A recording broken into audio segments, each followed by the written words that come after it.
একদিন নবী মুহাম্মদ সাল্লাল্লাহু আলাইহি সাল্লাম মসজিদে বসেছিলেন। তখন একটি ছোট্ট শিশু, তার বয়স খুব কম, তার মায়ের হাত ধরে নীরবে কাছে এসেছিলেন নবী সাল্লাল্লাহু আলাইহি সাল্লামের কাছে।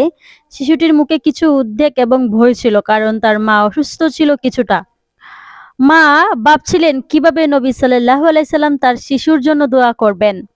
শিশুটিকে দেখে নবী সাল্লাল্লাহু আলাইহি সাল্লাম হালকা হাসলেন এবং তাকে খুব আদর করে স্নেহভাবে কোলে নিলেন। তার চোখে ছিল এক অদ্ভুত মমতা ও ভালোবাসা, যা শিশুটির হৃদয়ে শান্তি এনে দিল। নবী সাল্লাল্লাহু আলাইহি সাল্লাম শিশুটির মায়ের দিকে তাকিয়ে বললেন, তুমি জানো, শিশুরা আল্লাহর দয়া ও করুণায় সবসময় বড় নিদর্শন। তারা আমাদের জন্য এক বিশেষ রহমত। তিনি আরো বললেন, যখন আল্লাহ শিশুদের প্রতি বেশি ভালোবাসা এবং দয়া দেখান, তখন আমাদেরও তাদের প্রতি ভালোবাসা এবং স্নেহ প্রদর্শন করা উচিত। নবী সাল্লাল্লাহু আলাইহি সাল্লাম শিশুটির প্রতি গভীর মমতা এবং স্নেহ প্রদর্শন করতেন এবং বারবার বলছেন, শিশুদের ভালোবাসা যত্ন নেওয়া ঈমানের অঙ্গ।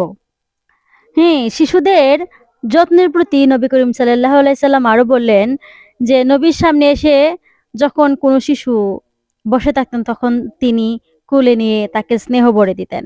একদিন একটি শিশুকে দেখে এক সাহাবী বললেন, ইয়া রাসূল সাল্লাল্লাহু আলাইহি সাল্লাম, আপনি কিভাবে এত ভালোবাসেন তাদের? নবী সাল্লাল্লাহু আলাইহি সাল্লাম বললেন, যে ব্যক্তি শিশুকে ভালোবাসে না, সে মানুষ নয়।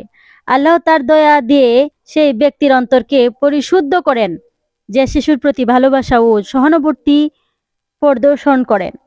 হ্যাঁ, তো এই গল্প থেকে কি শিখলাম আমরা বলুন তো? এই গল্পটি আমাদের শেখায় যে ইসলাম শিশুদের প্রতি অত্যন্ত যত্নশীল হতে উদ্বুদ্ধ করে। নবী সাল্লাল্লাহু আলাইহি সাল্লাম আমাদের শিক্ষা দেন যে শিশুদের প্রতি ভালোবাসা, স্নেহ এবং সহানুভূতি প্রদর্শন করা কেবল মানবিক দায়িত্বই নয়, বরং একটি ঈমানের গুরুত্বপূর্ণ অংশ। একটি শিশুদের প্রতি সঠিক আচরণ, সহানুভূতি প্রদর্শন করলে সমাজে শান্তি ও আল্লাহর রহমত আসে। অনেক দেখবেন অনেক ইমানদার ব্যক্তিগণ বা অনেক আলেমা ওলামা আছে না, ওনারা বলবেন যে শিশুরা হচ্ছেন রহমত স্বরূপ। আর মায়ের কাছে শিশু হলো একটা, মনে করেন যে একটা রহমত না, সেটা শুধু রহমতই না, সেটা একটা মানে সম্পদ, সে একটা মূল্যবান সম্পদ।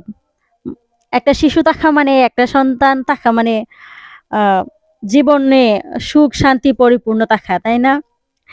তা আমার ভিডিওটি কেমন লেগেছে আপনাদের অবশ্যই অবশ্যই কমেন্ট করে জানাবেন, এবং আমার এই শিশুটাকে, আমার এই বাচ্চাটাকে কেমন লেগেছে অবশ্যই অবশ্যই